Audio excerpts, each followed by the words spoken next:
നമ്മൾ കുറേ മരുന്നുകൾ കഴിച്ച് സ്റ്റീറോയിഡ് ഇൻഡ്യൂസ്ഡ് ആയിട്ടുള്ള ഡയബറ്റിസ് മെൽറ്റസ് ഉണ്ട്. പിന്നെ പല ചികിത്സകളുടെ ഭാഗമായിട്ട് കഴിക്കുന്ന ചില മരുന്നുകളുടെ ആഫ്റ്റർ എഫക്റ്റ് ആയിട്ട് വരുന്ന മെഡിസിനൽ കോസസ് കൊണ്ടുള്ള ഡയബറ്റിസ് മെൽറ്റസ് ഉണ്ട്. ഡയബറ്റിസിന്റെ മെയിൻ സിംറ്റംസ് ആയ അമിതമായി ഭക്ഷണം കഴിക്കാനുള്ള ടെൻഡൻസി അല്ലെങ്കിൽ വല്ലാതെ തളർച്ചയും ക്ഷീണവും ഒക്കെ കാണുമ്പോൾ നമ്മൾ ഒരിക്കലും സസ്പെക്ട് ചെയ്യില്ല, നമ്മൾ ഒരിക്കലും വിചാരിക്കില്ല അതൊരു ഡയബറ്റിസിന്റെ ലക്ഷണമായിരിക്കാം എന്ന്. ഡയബറ്റിസ് മെൽറ്റസ് അല്ലെങ്കിൽ പ്രമേഹം എന്ന് പറയുമ്പോൾ നമ്മളുടെ മുന്നിൽ പലതരം പ്രമേഹം അല്ലെങ്കിൽ പലതരം ഡയബറ്റീസ് ഉണ്ട് എന്നുള്ള മിക്കവർക്കും അറിയാം.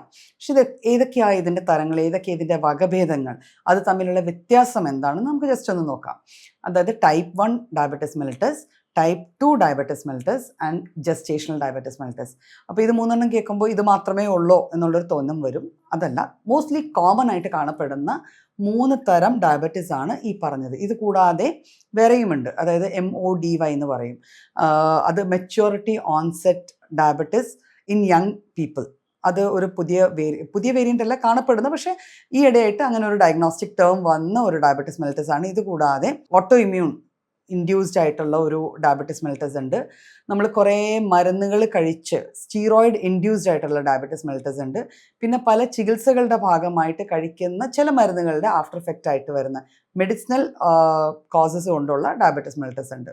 അപ്പോൾ നമ്മൾ കോമൺലി കാണുന്ന 3 തരങ്ങൾ, ആദ്യം പറഞ്ഞ 3 തരങ്ങളാണ് ടൈപ്പ് 1 അല്ലെങ്കിൽ ഏർലി ഓൺസെറ്റ്. അപ്പോൾ ടൈപ്പ് 1 ഡയബറ്റിസ് മെൽറ്റസിൻ്റെ പ്രത്യേകത എന്ന് വെച്ചാൽ അത് ഒരു ഓട്ടോ ഇമ്മ്യൂൺ ഡിസോർഡറാണ്. ഓട്ടോ ഇമ്മ്യൂൺ എന്ന് പറയുമ്പം നമ്മുടെ ശരീരത്തിലെ കോശങ്ങൾ തന്നെ ശരീരത്തിനെതിരായിട്ട് വർക്ക് ചെയ്ത് തുടങ്ങുമ്പോൾ, അപ്പോൾ നമുക്ക് എല്ലാവർക്കും അറിയാം ഡയബറ്റിസ് വരാനുള്ള കാരണം ഇൻസുലിൻ എന്നൊരു ഹോർമോണിൽ ഉണ്ടാവുന്ന വ്യത്യാസങ്ങൾ കൊണ്ടാണ്. അപ്പം ഇൻസുലിൻ പ്രൊഡ്യൂസ് ചെയ്യുന്ന പാൻക്രിയാസിൻ്റെ സെൽസിനെ, ബീറ്റ സെൽസ് ആണ് ഇൻസുലിൻ പ്രൊഡ്യൂസ് ചെയ്യുന്ന, ഈ സെൽസിനെ നശിപ്പിക്കുന്ന തരത്തിലുള്ള ഒരു ഓട്ടോ ഇമ്മ്യൂൺ ഡിസോർഡർ മൂലമുണ്ടാകുന്ന ഡയബറ്റിസ് മെൽറ്റസ് ആണ് ടൈപ്പ് 1. ഇത് യൂഷ്വലി കുട്ടികളിൽ, ചെറിയ കുട്ടികളിൽ നമ്മൾ പ്രതീക്ഷിക്കാത്ത ഏജിന് മുന്നേ കാണപ്പെടുന്ന ഒരു ഡയബറ്റിസ് മെൽറ്റസ് ആണ്. ടൈപ്പ് 2 ആണ് മോസ്റ്റ് കോമൺ, അല്ലെങ്കിൽ ഒരു ലൈഫ് സ്റ്റൈലിൽ നിന്ന്, ഒരു ജീവിത ശൈലിയിൽ നിന്ന് ഒരു വ്യക്തിയിൽ ഉണ്ടായി വരുന്ന ഡയബറ്റിസ് മെൽറ്റസ്.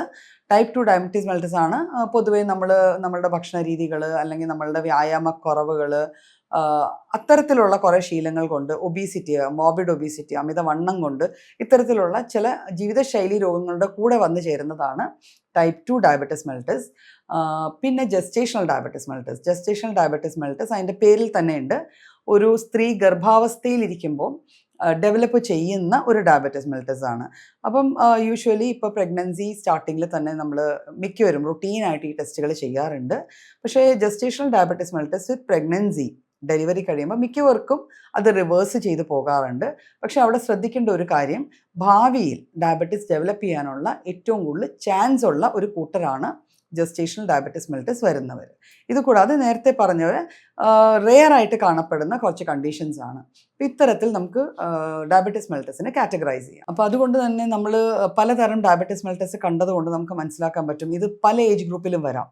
പലപ്പോഴും കുട്ടികളിൽ ഡയബറ്റിസിന്റെ മെയിൻ സിംറ്റംസ് ആയ അമിതമായി ഭക്ഷണം കഴിക്കാനുള്ള ടെൻഡൻസി അല്ലെങ്കിൽ വല്ലാതെ തളർച്ചയും ക്ഷീണവും ഒക്കെ കാണുമ്പോൾ നമ്മൾ ഒരിക്കലും സസ്പെക്ട് ചെയ്യില്ല, നമ്മൾ ഒരിക്കലും വിചാരിക്കില്ല അതൊരു ഡയബറ്റിസിന്റെ ലക്ഷണമായിരിക്കാം എന്ന്. അതുകൊണ്ട് തന്നെ പലപ്പോഴും ടൈപ്പ് 1 ഡയബറ്റിസ് മെൽറ്റസ് ഡയഗ്നോസിസ് മിസ്സായി പോകാറുണ്ട്. അപ്പം എല്ലാ ഏജ് ഗ്രൂപ്പ്സിലും ഇതിനുള്ള ചാൻസസ് ഉണ്ടെന്നും, ഇത്തരത്തിൽ ഡയബറ്റിസിന്റെ ലക്ഷണങ്ങൾ കണ്ടു തുടങ്ങിയാൽ അത് കൺസൾട്ടേഷനിലൂടെ കൺഫേം ചെയ്ത് അതിന് പ്രോപ്പറായിട്ടുള്ള ട്രീറ്റ്മെൻറ്റ് എടുക്കണം. ഈവൻ ന്യൂനേറ്റ്സ്, ജനിച്ചുടനെയുള്ള ചില കുട്ടികളിൽ അത് ജനിതക ഘടകങ്ങളിൽ വരുന്ന ചില വ്യതിയാനങ്ങൾ കൊണ്ടും വ്യത്യാസങ്ങൾ കൊണ്ടും അല്ലെങ്കിൽ പ്രഗ്നൻസിയിലുള്ള ട്രീറ്റ്മെൻറ്റ് പാർട്ടിൻ്റെ ഭാഗമായിട്ടും ഡയബറ്റീസ് ഡെവലപ്പ് ചെയ്തെന്നിരിക്കാം. അപ്പോൾ ഇത്തരത്തിലുള്ള ഡയബറ്റീസ് നമ്മൾ നോക്കുമ്പം എല്ലാ ഏജ് ഗ്രൂപ്പ്സിലും ഓരോ ടൈപ്പുകൾക്ക് വരാനുള്ള ചാൻസ് ഉള്ളതുകൊണ്ട് ഇതിന് ലക്ഷണങ്ങൾ കണ്ടാൽ ഇത് ക്രോസ് ചെക്ക് ചെയ്ത് കൺഫേം ചെയ്യേണ്ടത് എന്നും ഒരു നല്ല കാര്യമായിരിക്കും, അല്ലെങ്കിൽ മെഡിക്കലി അഡ്വൈസബിൾ ആയിട്ടുള്ള ഒരു കാര്യമാണ്.